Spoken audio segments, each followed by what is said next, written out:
Alright, pro tip here, guys. Look, this is very, very extremely important. Look at all this bullshit you guys got in your mud.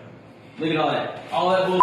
It's got to get in your paint. Alright. Whenever you have a bucket of mud out, you should always have a bucket of water directly beside it. Look, it only takes about 30 seconds to come up here and keep that mud bucket clean. I'm going to keep it, look at that. Just come in here, keep it clean, all the way down to where your mud is. Always. See all these? Look at this lid. All those, oh, look at that crap just fell in there. All that mud, you need clean lid, you need clean bucket at all times, and this will literally make your life so much easier when you're mudding. Bam. And then, whenever you're done, you see a little bit of water? It's about how much water you should have left over in your mud. And that way you never get rocks in your mud. You don't have to worry about sealing that lid back on every single time. This should be it. You have a clean bucket, clean lid, and you should do this every single time. Whenever you get mud and you get your stuff, you should be able to grab this. Let me see your mud pan. When you get done with this, look at all those goobers all over his mud pan. Good Lord, son, that's all you can get all in your mud. Get over here, clean your mud pan up every single time. Then at the end of the day, it takes you 30 seconds to clean out your mud pan. Super easy, all right? Same thing with your trowel there.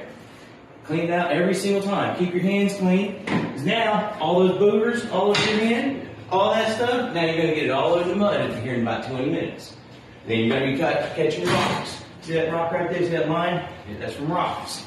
Keep your stuff clean. Now what we're doing here is not high end, it's not that fancy. When you guys get into nicer work, which my goal is that you guys are always improving.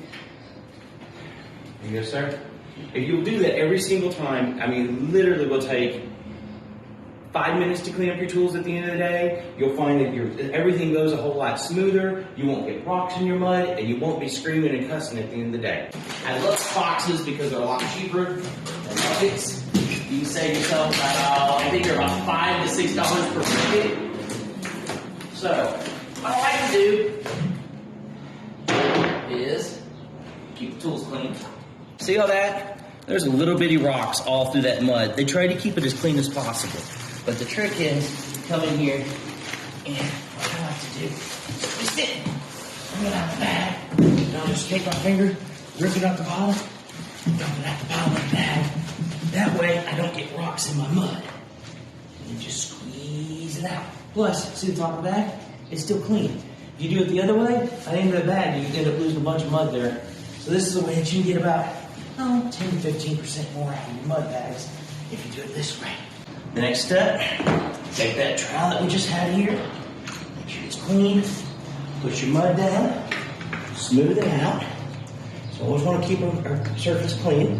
We can leave that in there. Keep our trowel and tools clean. That's our scooper. We can leave that in there. Clean up our edges.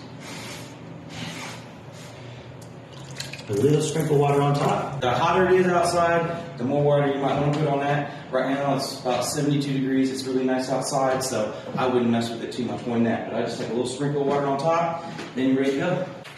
Show you guys a couple little tricks here. One of the things is I watch you over here and you're over here going, they take forever, okay? Get over here, get your mud pan. You don't want to get mud past 3/4 of your knife. See how you got mud over here? Yeah. Try and keep it down at this point in the mud. So you gotta get it down there and keep it down here. What you're gonna do is put it right here, and you're gonna start. You're gonna put all your pressure on the outside, and you're gonna roll that knife. Come down, get some more, keep it down at the bottom, roll that knife. Just down here at the bottom, roll that knife. Alright? Roll that knife.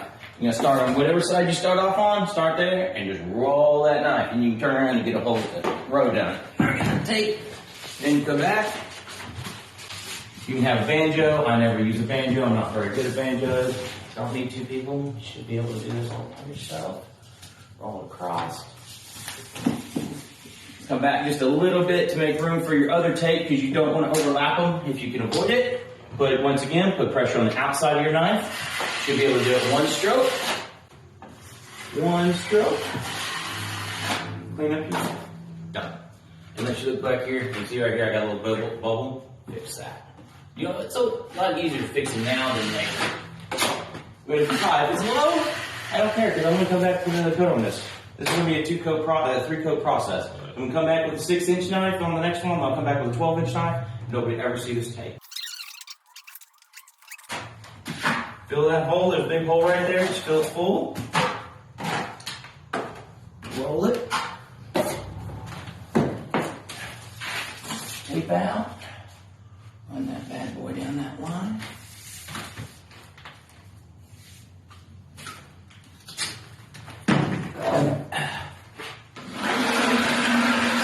Pressure on that side. Pressure on the inside.